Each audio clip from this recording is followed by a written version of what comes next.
In this video, we're going to be replacing this front license plate bracket on this Ford Explorer. This bracket has two screws holding it in. You want to use a 10mm socket. Take those two screws out.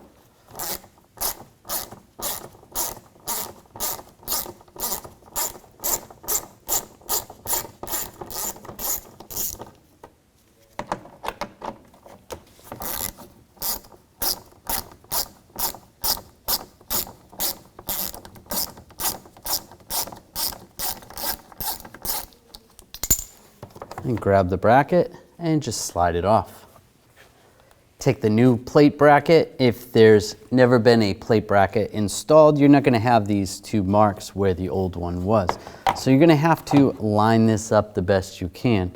You want to line it up with the emblem. You could even take a string down the center of here and just try to get it in the center the best as possible.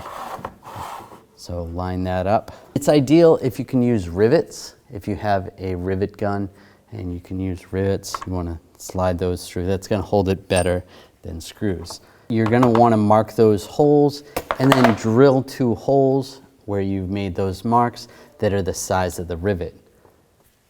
We're just going to use the screws. Do the best you can.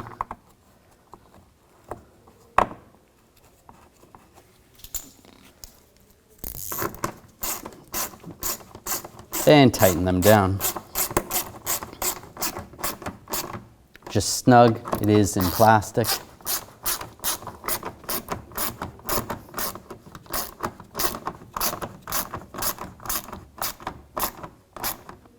And that's snug,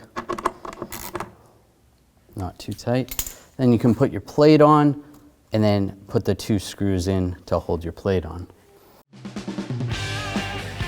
When only the best will do, demand TRQ, the only company that lets you view before you do. TRQ is committed to offering the highest quality aftermarket auto parts that are engineered for peace of mind. Thanks for using and viewing with TRQ.